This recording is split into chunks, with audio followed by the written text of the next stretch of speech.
जुहू चौपाटीवर कचऱ्याचं साम्राज्य आहे। 4 दिवसांपासून परिस्थिती जैसे थे आहे। लोकशाही मराठीचा सलग चौथ्या दिवशी रियालिटी चेक आहे। चौथा दिवस आहे आज आणि लोकशाही मराठीची टीम पुन्हा एकदा जुहू चौपाटीचा आढावा घेण्याकरता त्या ठिकाणी दाखल झालेली आहे। आमच्या प्रतिनिधी मीनाक्षी म्हात्रे गेले 4 दिवस हा सगळा प्रकार आपल्यापर्यंत पोहोचवतायत। या ठिकाणी ही दृश्य आपण पाहतोय। सकाळीच बीएमसीचे कर्मचारी, स्वच्छता कर्मचारी जुहू चौपाटीवरील हा कचरा उचलताना दिसतायत। लोकशाही मराठीनं गंभीर परिस्थितीची दखल घेत सलग चौथा दिवस या भागाची पाहणी केलेली आहे। चौथ्या दिवशी भागाची पाहणी केलेली आहे, पण आज चौथ्या दिवशी सुद्धा चौपाटीवरची परिस्थिती जैसे थेच दिसतीये। या सगळ्याविषयी अधिक माहिती घेण्याकरता थेट जाऊया आपल्या प्रतिनिधी मीनाक्षी म्हात्रे यांच्याकडे। मीनाक्षी, गेले 4 दिवस तुम्ही सातत्यानं सकाळी जुहू चौपाटी गाठताय, रिपोर्टिंग करता, पण तिथं मात्र परिस्थिती जैसे थेच पाहायला मिळतीये। काही मोजकेच कर्मचारी, स्वच्छता कर्मचारी दिसतात, एखाद दुसरे ट्रक दिसतात, कचरा उचलला जातो, तो तिथेच किनाऱ्यावर नेला जातो, पण या सगळ्याचं नियोजन मात्र शून्य आहे। येणारा कचरा येतच राहतोय, किनाऱ्यावर साचलेला कचरा चौथ्या दिवशी सुद्धा तसाच आहे। मग या परिसरात आमदारांनी भेटी देऊन, नगरसेवकांनी टीम आणून, विरोधी पक्षनेत्या किशोरी पेडणेकर त्या ठिकाणी पोहोचून पुढं काय? निश्चितच लागवी आजचा चौथा दिवस आहे जुहू चौपाटीच्या या समुद्र किनारी। ज्या पद्धतीत प्लास्टिकच्या कचऱ्याचा संपूर्ण साम्राज्य पसरलेला, पहिल्या दिवसापासून आपण ज्या पद्धतीत रियालिटी चेक करत आहे तशीच परिस्थिती आज देखील आपल्याला पाहायला मिळते। माझ्या मागची संपूर्णतः ही दृश्य जर आपण पाहिली तर आज देखील मोठ्या प्रमाणामध्ये प्लास्टिकचा कचरा जो आहे तो या जुहू चौपाटीच्या समुद्र किनारी पाहायला मिळतोय।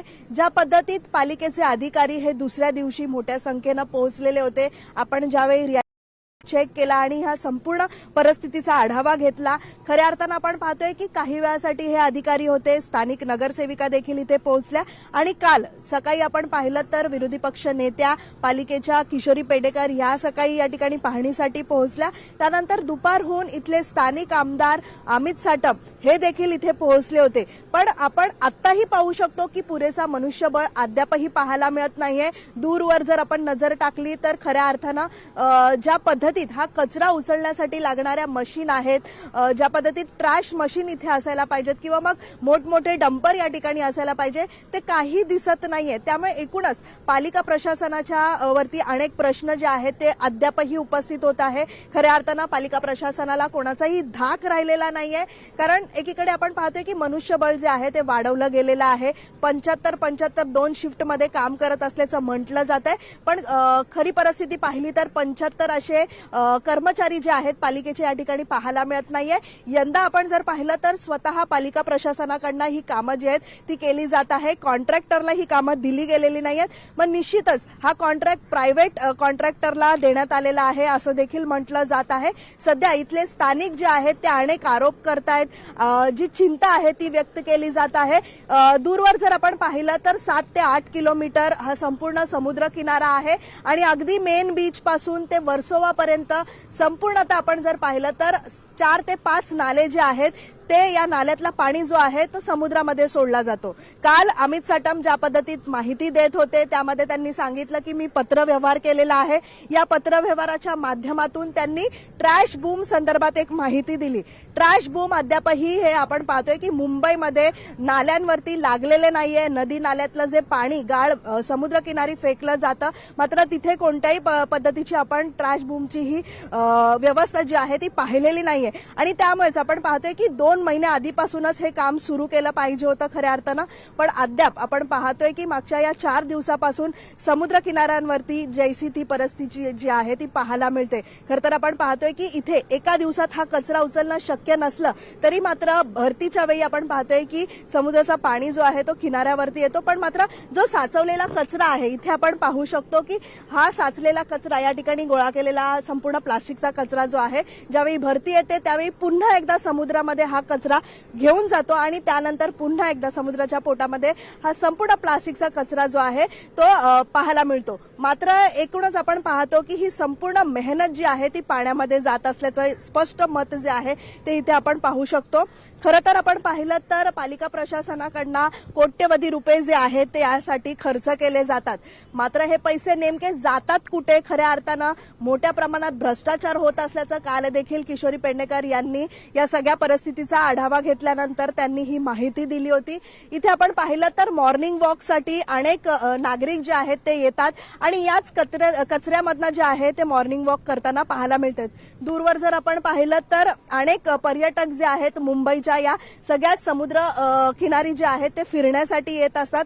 सकाळी पहाटेपासूनच आपण पाहतो की मुंबई बाहेरून असतील किंवा मग देश विदेशातून अनेक पर्यटक जे आहेत ते येत असतात। मात्र या सगळ्याच पर्यटकांना जे आहे ते आता या समुद्र किनाऱ्यावरती फिरण्यासाठी देखील जागा राहिलेली नाहीये। इतका कचरा जो आहे तो या सगळ्याच जुहू बीचच्या चौपाटीवरती आपल्याला पाहायला मिळतोय। दूरवर जर आपण पाहिलं तर काही योगा करणारे जे सर्वसामान्य या ठिकाणी येत असतात, ग्रुपमध्ये योगा करतात, एरोबिक्स करतात, पण त्यांना याच कचऱ्यामध्ये आज आपण पाहतोय की योगा असेल किंवा मग एरोबिक असेल हे सगळेच नागरिक जे आहेत ते करताना पाहायला मिळतात। राघवी, काल जर आपण पाहिलं तर काल परवामध्ये योगा करण्यासाठीचे येतात ते शरीर स्वास्थ्याकरता या ठिकाणी योगा केला जातो। मोकळा श्वास घेण्याकरता मुंबईकर समुद्र किनाऱ्यावर येतात, पण ही अत्यंत भीषण परिस्थिती आहे, शोकांतिका म्हणायला हवी मुंबईकरांकरता, जिथं आपण आरोग्यासाठी, उत्तम आरोग्यासाठी योगा करतो, जिथं आपण एक्सरसाइज करत असतो, त्या ठिकाणी मात्र खाली कचरा आहे, सर्वत्र कचऱ्याचं साम्राज्य आहे आणि तिथंच मुंबईकरांना स्वस्थ आरोग्याकरता योगा करण्याची परिस्थिती ही निर्माण झालेली आहे। ही परिस्थिती इतका टॅक्स भरून मुंबईकरांच्या वाट्याला यावी यासारखी शोकांतिका नाही।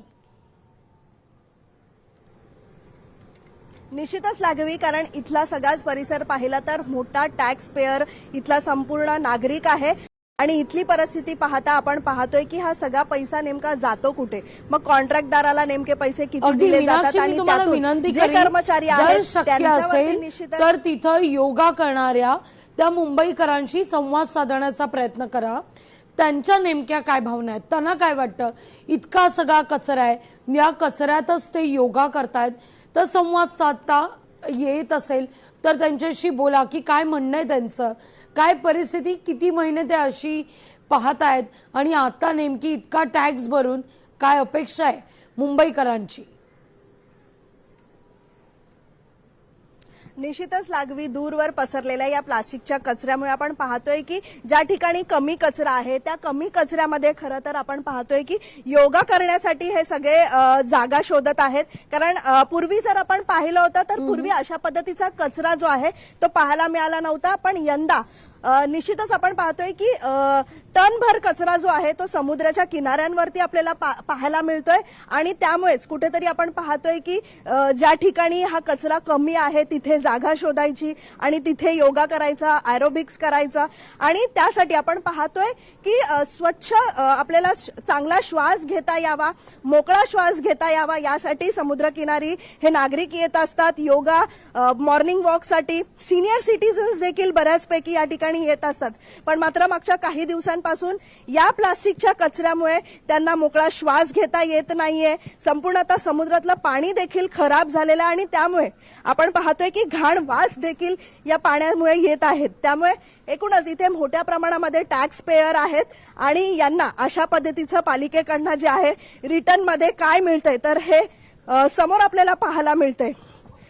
अगदी अगदी मीनाक्षी, खरं तर मोठ्या प्रमाणात इथे आपण जर पाहिलं तर मोठी गर्दी जी आहे पाहायला मिळते आहे. सर्वसामान्य नागरिक जे आहेत मोठ्या संख्येनं इथं मॉर्निंग वॉकसाठी आहेत किंवा मग पर्यटक, आज पर्यटक देखील चिंता व्यक्त करतायत.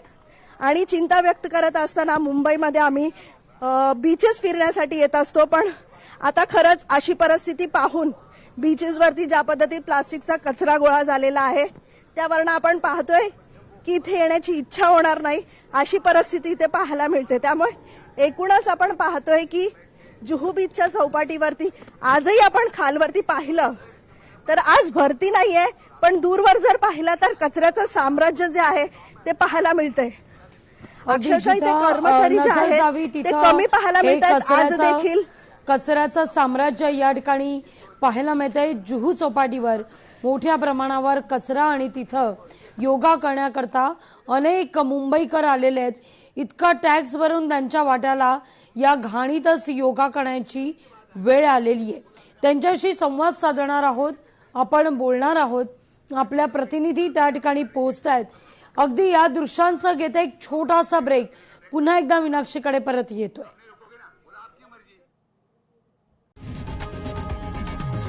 लोकशाही मराठी ऐका, पहा, जागरूक रहा.